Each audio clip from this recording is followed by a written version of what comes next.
आप सभी को सनातनी नमस्कार। सनातन रहस्य में आप सभी का स्वागत है। आज से हमारे चैनल की एक नई शुरुआत होने जा रही है। हम आज तक आपके सामने भारत यानी सनातन से जुड़ी अद्भुत कहानियां, रहस्य और इतिहास विजुअल्स और नरेशन के द्वारा लेके आ रहे थे, लेकिन अब हमने फैसला किया है कि हम खुद आपके सामने इन कहानियों को प्रस्तुत करेंगे। ऐसी कहानी जो आपने सुनी तो होंगी, पर शायद कभी उनकी गहराइयों को आपने महसूस नहीं किया। यहाँ हम सिर्फ इतिहास नहीं जानेंगे, ना ही पुरानी कथाएं सुनेंगे, बल्कि उन कथाओं के पीछे, उन इतिहासों के पीछे उसके अर्थ, उसके दर्शन और उस इतिहास की आज की जिंदगी से संबंध को भी जानेंगे।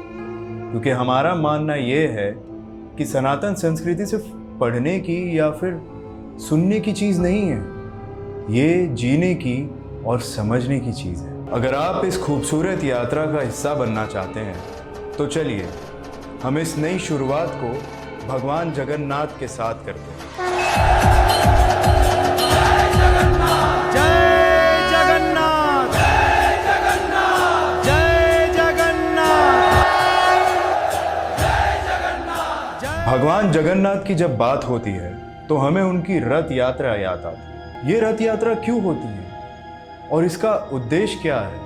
क्या आपने कभी सोचा है, अगर कोई शारीरिक रूप से लाचार हो या फिर कोई बुजुर्ग हो, वो कभी मंदिर जा नहीं सके और भगवान के दर्शन ले ना सके, तो क्या वो जीवन भर इससे वंचित रह जाएंगे?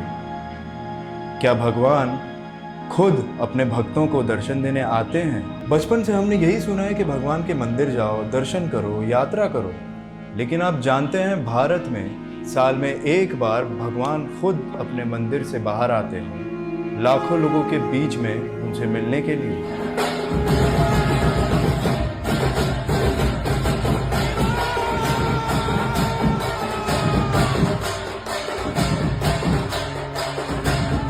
हर साल ओडिशा के पुरी में हमें एक अद्भुत दृश्य देखने को मिलता है, जिसमें भगवान जगन्नाथ अपने बड़े भाई बलभद्र और अपनी बहन सुभद्रा के साथ लाखों लोगों के सामने यात्रा के लिए बाहर आते हैं और शुरू होती है रथ यात्रा।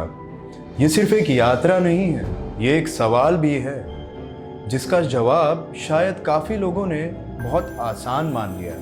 लोग कहते हैं भगवान अपनी मौसी के घर जाते हैं, गुंडेचा मंदिर।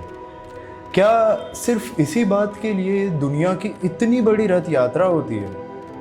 क्या इसके पीछे कोई और रहस्य है, या सिर्फ एक ये परंपरा है, या बात कुछ और ही है? सोचिए, एक भगवान जो पत्थर के नहीं लकड़ी के बने हुए हैं, जिनकी मूर्ति हमेशा नहीं रहने वाली, जिनके सामने एक राजा झाड़ू लगाता है और लाखों लोग की रस्सी को खींचकर उनके रथ को आगे बढ़ाते हैं। ये सब सुनने में अलग अलग परंपराएं लगती हैं, लेकिन क्या ये हमें किसी चीज़ का संकेत दे रही हैं? क्या ये सब चीज़ें एक साथ जुड़ी हुई हैं? चलिए सबसे पहले मैं आप लोगों से एक सिंपल सा सवाल पूछता हूँ। अगर आपको भारत की सबसे बड़े मंदिर की मूर्ति बनानी हो तो आप किस चीज़ का इस्तेमाल करेंगे? संगमरमर का, सोने का या पत्थर का? भैया मैं तो कभी भी मूर्ति लकड़ी से ना बनाऊं। फिर भी भगवान जगन्नाथ के लिए लकड़ी ही क्यों, और वो भी किसी ऐसे वैसे लकड़ी से नहीं, एक पवित्र वृक्ष की लकड़ी से बनती है जिसे दारू ब्रह्मा कहा जाता है। इस वृक्ष को ढूंढने की भी एक पूरी परंपरा है। हर वृक्ष इसके लिए योग्य नहीं होता। कई धार्मिक लक्षण देखने पड़ते हैं इस वृक्ष को ढूंढने से पहले, तब जाकर इसका चयन होता है। लेकिन सवाल वही रहता है कि लकड़ी ही क्यों, पत्थर क्यों नहीं? इसका ऑफिशियल जवाब मंदिर ने अपनी परंपराओं में कभी नहीं दिया है, लेकिन कई विद्वान और आचार्यों के द्वारा इसे गहरे प्रतीक के रूप में माना जाता है। लकड़ी जीवित थी, लकड़ी बदलती है और लकड़ी एक दिन समाप्त भी होती है। इससे जुड़ा एक दिलचस्प पहलू और भी है, जो शायद किसी और बड़े मंदिर में देखने को नहीं मिलता। अक्सर हम देखते हैं कि मंदिरों में स्थापित मूर्तियां सदियों तक वहीं रहती हैं, उनकी पूजा होती है, उनका श्रृंगार होता है, लेकिन उन्हें कभी बदला नहीं जाता। लेकिन पुरी में स्थित भगवान जगन्नाथ के साथ ये नहीं होता। वहाँ भगवान जगन्नाथ, बलभद्र और देवी सुभद्रा की मूर्तियों को समय समय पर बदला जाता है। इस अद्भुत परंपरा को नवकालेबर कहा जाता है।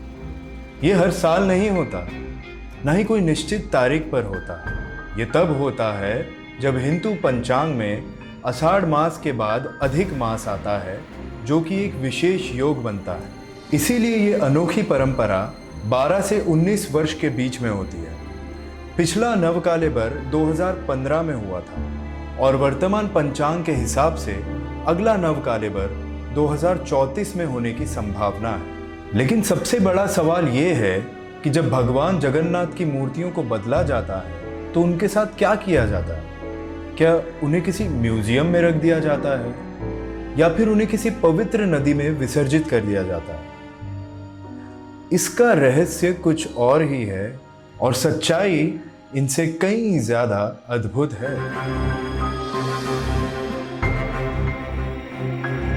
नवकालेबरा के उस पवित्र रात में जब नई मूर्तियों में दिव्य तत्व की स्थापना हो जाती है तो पुरानी मूर्तियों को मंदिर के परिसर में कोयले बैकुंठ में बड़े ही रिस्पेक्टफुली और रिचुअल्स के साथ समाधि दी जाती है।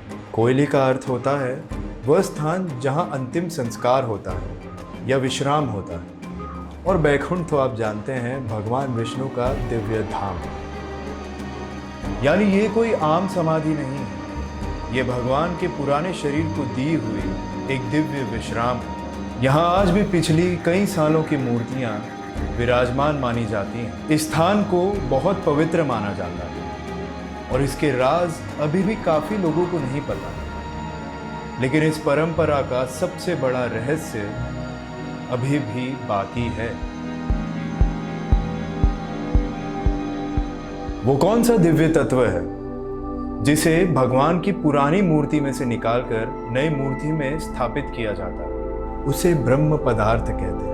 इसके बारे में कई मान्यताएं हैं और ये आज भी दुनिया के सबसे बड़े आध्यात्मिक रहस्यों में से एक माना जाता है। अब एक और बात देखिए, भगवान जगन्नाथ का सिर्फ शरीर ही नहीं बल्कि उनका रूप भी बाकी भगवानों से बिल्कुल अलग है। ना पूरे हाथ हैं, ना पूरे पैर हैं और आंखें इतनी बड़ी बड़ी। क्या ये सिर्फ एक आर्टिस्टिक चॉइस थी या फिर इस रूप के पीछे भी एक रहस्य छुपा है? इस सवाल का कोई एक्सेप्टेड जवाब नहीं है। अलग अलग परंपराओं में इसे अलग अलग तरीके से समझाया गया है।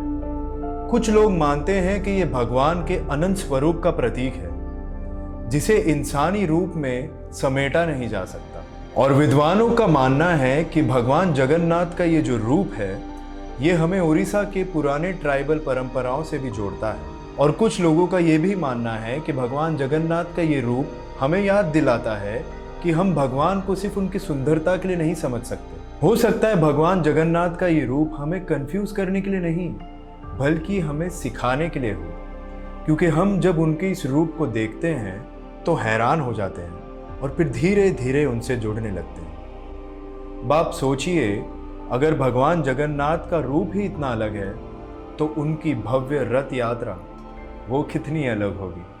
अब जरा रुकते हैं और पीछे मुड़कर देखते हैं। लकड़ी बदलता हुआ शरीर, अनोखा रूप, मंदिर के बाहर लाखों लोगों का रथ को खींचना, ये सब मिलकर एक ही बात कहना चाहते हैं। लेकिन वो बात क्या है? शुरू में मैंने आपसे एक सवाल पूछा था, अगर कोई भक्त अपने भगवान से मिलने मंदिर तक नहीं आ पाता तो फिर क्या होता? इसी का एक सुंदर जवाब भगवान ने हमें दिया है। वो खुद मंदिर से बाहर लाखों की भीड़ में रथ यात्रा में आते हैं, जैसे कि कह रहे हो, अगर तुम मेरे पास नहीं आ सकते तो मैं तुम्हारे पास आ जाता हूँ। लेकिन क्या ये सिर्फ एक सोच थी या फिर भगवान जगन्नाथ ने अपने रथ को किसी भक्त के लिए कभी रुकाया भी है? ओडिशा में एक बहुत प्रसिद्ध कहानी सुनाई जाती है भगवान जगन्नाथ के एक बहुत बड़े भक्त की, जिसका नाम था सलाबेग। सलाबेग की कहानी बहुत अलग थी। सलाबेग के पिता मुगल सेना में एक सेनापति थे, वहीं उनकी माताजी एक ब्राह्मण परिवार से थी। सलाबेग का पूरा जीवन भगवान जगन्नाथ के भक्ति में डूब गया था। उन्होंने भगवान जगन्नाथ के लिए कई अमर भजन लिखे थे, जो आज भी उड़ीसा के हर कोने में सुना जाता है। लेकिन उस दौरान मंदिर परंपरा के अनुसार सलाबेग को भगवान जगन्नाथ के मंदिर के अंदर प्रवेश की अनुमति बिल्कुल भी नहीं थी। सोचिए, जो भगवान जगन्नाथ का इतना बड़ा भक्त हो और उसे भगवान जगन्नाथ के मंदिर में अनुमति भी नहीं है जाने की, फिर भी उनकी भक्ति कम नहीं हुई। एक साल रथ यात्रा के दौरान वो जगन्नाथ पुरी पहुंचने की अपनी पूरी कोशिश कर रहे थे, लेकिन वह रास्ते में ही बीमार पड़ गए। उन्होंने सोचा कि इस साल वो जगन्नाथ भगवान के दर्शन नहीं कर पाएंगे। तब उन्होंने एक प्रार्थना की कि प्रभु, अगर मेरी भक्ति सच्ची है तो बस एक बार मेरे लिए इंतजार कर लीजिए। जगन्नाथ परंपरा में एक मान्यता है कि उस दिन भगवान जगन्नाथ का रथ बीच रास्ते में रुक गया था। हजारों लोगों ने रथ खींचने की पूरी कोशिश की, लेकिन वो रथ था कि आगे बढ़ने का नाम नहीं ले रहा था। तब सलाबेग वहां पहुंचे। उन्होंने आंसू भरी आंखों से अपने भगवान को प्रणाम किया और फिर जाकर वो रथ आगे बढ़ा। इसीलिए आज भी जब रथ यात्रा होती है तो भगवान जगन्नाथ का रथ सलाबेग की समाधि के सामने रोका जाता है। ये परंपरा सिर्फ इतिहास नहीं, भक्ति की याद है। और इसीलिए रथ यात्रा सिर्फ एक उत्सव नहीं, एक परंपरा भी नहीं, ये एक विश्वास का प्रतीक है कि भगवान के लिए मन का प्रेम ही सबसे ऊपर है। हो सकता है इसीलिए रथ यात्रा सिर्फ एक यात्रा नहीं, एक एहसास है, एक आस्था है और एक संदेश है जो हजारों साल पहले भी सच था और आज भी सच है। जय जगन्नाथ।